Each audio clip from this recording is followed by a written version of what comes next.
रहे हैं।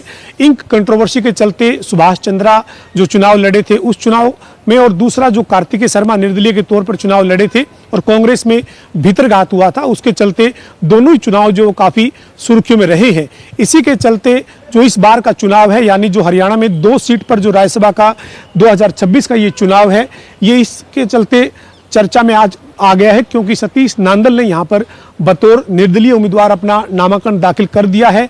और नामांकन भरने के बाद उनका ये कहना है कि 16 मार्च को जब मतदान होगा उसके बाद जो है वो तस्वीर साफ होगी कि किसका वोट किसको कहाँ मिलता है।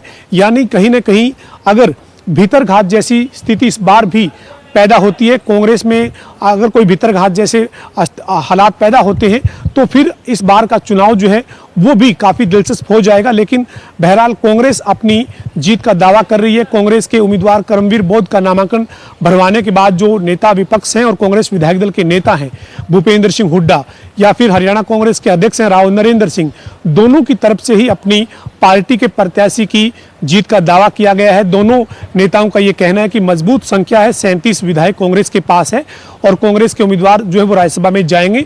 दूसरी तरफ भारतीय जनता पार्टी भी अपनी जीत का दावा कर रही है, चूंकि संजय भाटिया के पास एक जो मजबूत संख्या बल होना चाहिए वो नजर आ रहा है। बहरहाल देखना यही है कि सतीश नांदल ने जो बतौर निर्दलीय नामांकन दाखिल किया है, उस नामांकन के दाखिल करने के बाद वो अपने साथ संख्या बल को जुटाने के लिए किस तरीके से आने वाले दिनों में कसरत करते हैं और 16 मार्च तक जो है वो उनकी कसरत जो है वो कोई किसी नतीजे में तब्दील होती है या फिर क्या नतीजे होंगे, ये वक्त के ऊपर ही टिका हुआ है। लेकिन कहीं ना कहीं हरियाणा में जो राज्यसभा का चुनाव है वो दिलचस्प हो गया है, चूंकि 2 सीट पर 3 उम्मीदवार मैदान में आ गए हैं। वीडियो जर्नलिस्ट विजेंद्र सिंह के साथ पवन सिंह, हरियाणा विधानसभा, चंडीगढ़।